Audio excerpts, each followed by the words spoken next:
adik-adik semua. Pagi. Saya Dr. Muda Aulia Mutiara Suci ingin meminta waktu sebentar ya memberikan informasi mengenai pentingnya 1000 hari pertama kehidupan. Sebelumnya saya mau bagiin sedikit kertas nih untuk lihat informasi di dalam. Nah, jadi kita bisa sama-sama lihat dari kertas ini ya. Nah, sebelumnya saya ingin bertanya, di sini ada yang udah tahu apa sih arti 1000 hari pertama kehidupan itu? Belum.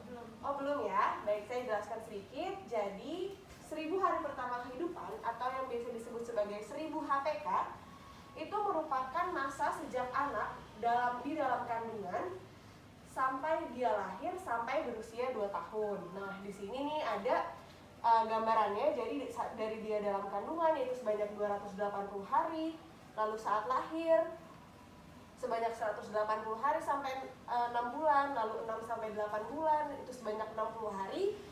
Lalu 8 sampai 12 bulan sebanyak 120 hari dan juga terakhir 12 sampai 24 bulan yaitu sebanyak 360 hari. Nah, itu bisa kita lihat juga, boleh dibuka. Nah, itu yang digambar di tengah-tengah itu ada gambar diagram tadi ya, yang perubahan dari dia lahir sampai usia 2 tahun. Nah, di sini juga saya bilang kalau 1000 hari pertama kehidupan itu merupakan periode emas. Kenapa? Karena di sini semua perkembangan dan juga pertumbuhan dari anak itu mulai ada sampai dan bertumbuh dengan pesat. Jadi periode ini merupakan periode yang sangat penting untuk anak-anak. Oke. Nah, karena dia disebut sebagai periode emas, bisa kita lihat di brosur halaman pertama.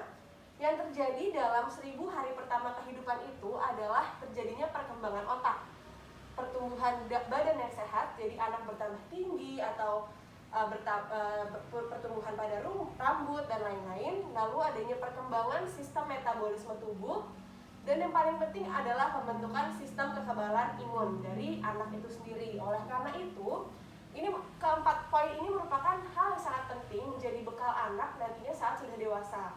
Jadi tidak boleh terlewat oleh nanti ibunya ya. Nah, di sini kan adik-adik nantinya tentunya akan menikah dan juga punya anak. Nah, disitulah ilmu ini akan bermanfaat untuk adik-adik semua. Selanjutnya, nah, program 1000 hari pertama kehidupan itu apa saja? Yang pertama dimulai, bisa kita lihat di halaman tengah, itu adalah persiapan sebelum hamil. Jadi nanti ketika adik-adik ingin menikah dan juga nantinya tentunya akan hamil, itu harus melakukan pemeriksaan kesehatan. Kemana? Yaitu terutama ke puskesmas.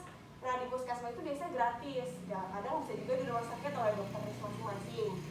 Lalu dilakukan juga konseling gizi. Di sini diperlukan karena kita belum tahu nutrisi-nutrisi apa yang penting untuk memulai atau memprogram kehamilan nantinya.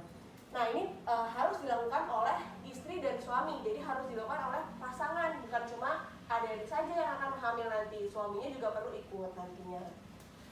Lalu yang kedua, pada saat masa kehamilan. Nah, bisa kita lihat juga di masa kehamilan itu adik-adik perlu nantinya jika sudah hamil itu melakukan pemeriksaan kehamilan minimal sebanyak 4 kali selama masa kehamilan. Nah, hal ini penting nih untuk adik-adik beritahu juga ke misalnya ke kakak atau orang tua yang nantinya sedang hamil atau sedang menjalani program kehamilan. Ini penting sekali informasi ini diberikan.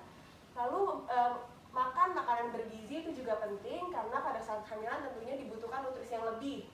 Selanjutnya minum tablet tambah darah dan juga asam folat sebagai vitamin tambahan. Lalu imunisasi tetanus toksoid itu juga penting. Biasanya ini adik-adik bisa dapatkan dari puskesmas juga secara gratis. Dan yang terakhir, diperlukan adanya konseling persiapan kehamilan. Jadi informasi ini sangat penting ya untuk adik-adik nanti ataupun untuk orang tua adik nih yang lagi hamil atau ada kakak yang lagi hamil.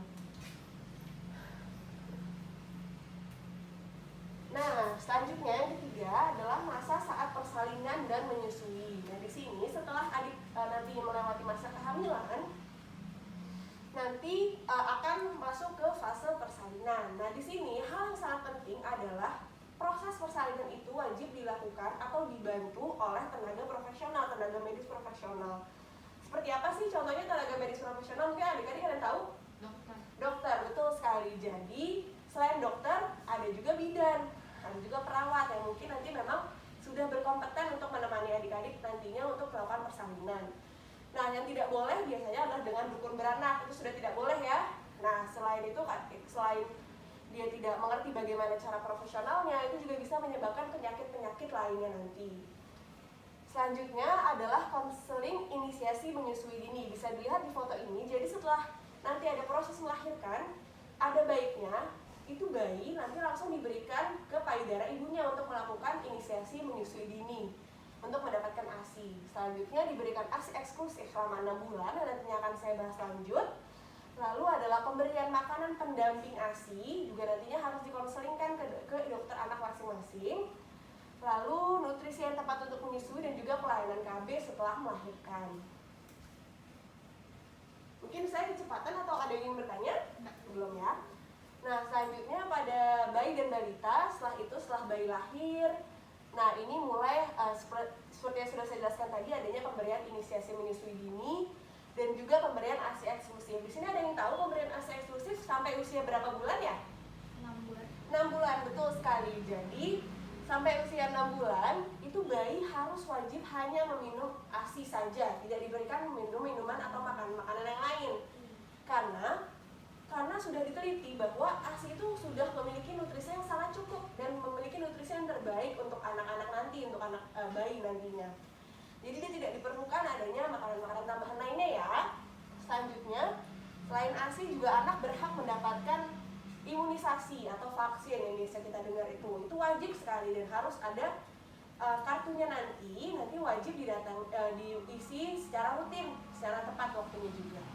Lalu adanya pemberian tablet vitamin A dan juga anti cacing yang diberikan sekali biasanya seumur hidup, dan juga pemantauan pertumbuhan dengan kontrol ke dokter anaknya ataupun ke puskesmas. Oke?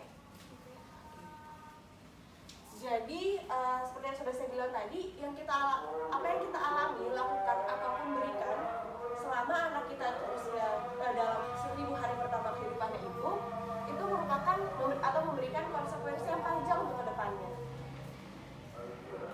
Lalu apa yang terjadi kalau misalnya kita tuh memberinya kurang gizinya pada 1000 hari pertama kehidupan?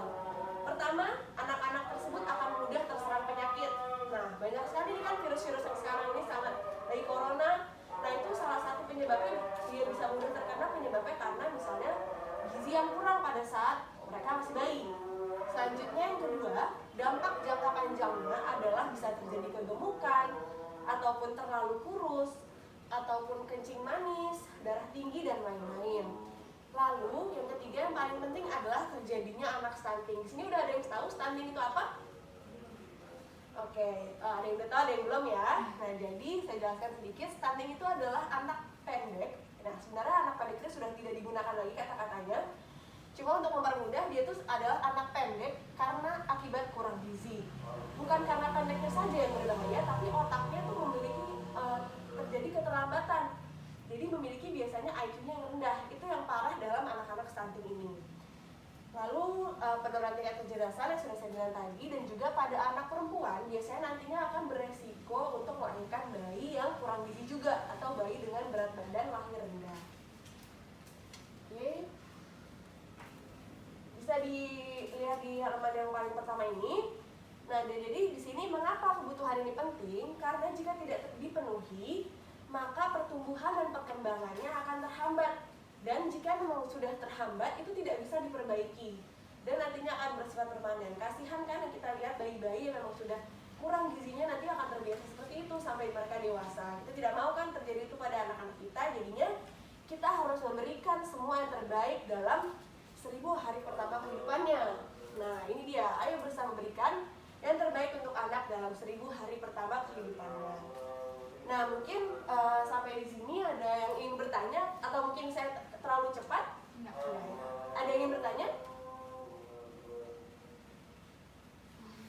Ya, silakan. Dengan namanya siapa? Reza. Baik, ada Reza. Ada yang ingin bertanya? Ingin bertanya apa? Tadi katanya kalau misalnya bayi itu sampai 6 bulan harus Boleh tolong jelasin lagi? Oh ya. Katanya bayi kalau misalnya sampai 6 bulan harus dikasih ASI kan? Ya. Nah, itu kalau misalnya diganti dengan air putih itu. Oh iya, baik. Terima kasih atas pertanyaannya. Saya mencoba jawab ya. Jadi bayi pada saat dia lahir sampai usia 6 bulan itu bayinya hanya diberikan ASI saja. Jadi tidak boleh diberikan air putih ataupun nanti diberikan makanan seperti buah-buahan karena bayi tidak membutuhkan itu. sampai usia 6 bulan, bayi cukup hanya dapat makanan dari ASI.